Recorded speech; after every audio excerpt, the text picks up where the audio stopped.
It is a fine Mother's Day here in Western Canada. Good morning, Mom. Happy Mother's Day.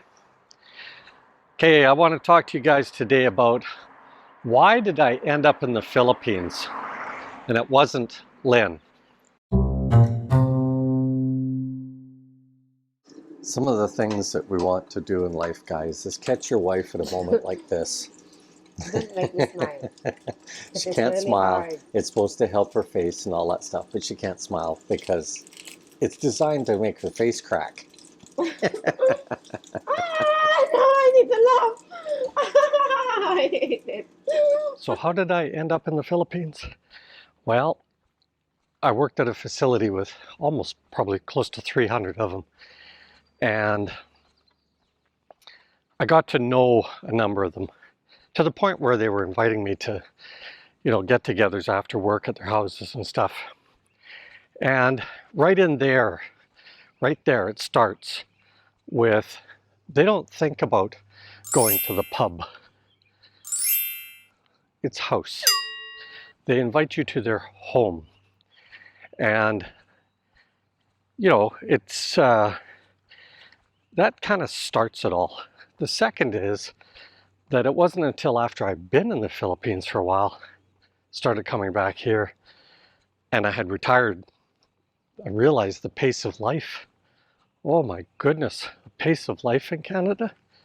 Now, are they task-oriented? Oh yeah. Off to work, boom. Come home, boom. But once they're home or once they're,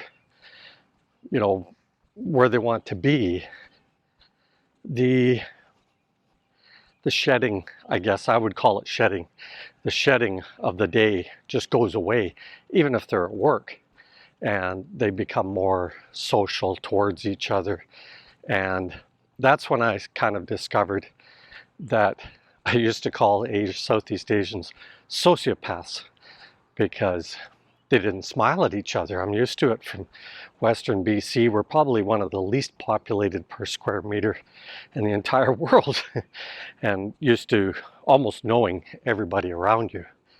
And in the Philippines, just like the rest of Southeast Asia, they live within their tribes, okay? And that results in, a very tight-knit group of people. So much so that a lot of times when people leave their job, just above broke, they still socialize with those people, right? Now, for the Filipino, that could be Facebook. They have grappled onto that technology in a big, big way. But unlike Western countries, where quite often you leave your employment, you leave all those people that you had socialized with, opened up your lives to, and all of that type of thing, you quite often move on from them and you're on to the next tribe. Family is very, very tight, even if they're away. Lynn probably talks to her family, one family member or another, pretty close to daily, guys. And I would have to challenge and say, other than flying there and back, it is probably daily, at least in one form or another, texting or actually doing video calls. So, that's kind of the history of how I ended up liking the Philippine culture. We eventually made plans to build a home, and that happened way sooner than I expected that we would do.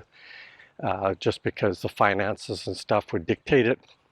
But then along came a world event, and we just decided to take advantage of it. I decided, as I've done with many of these types of things, turn it on its head. You're out of control anyway. Just turn it on its head and make something positive out of it. I try to do my best on that stuff, guys. I really do. I have to work at it at times because this engineering head gets in the way sometimes.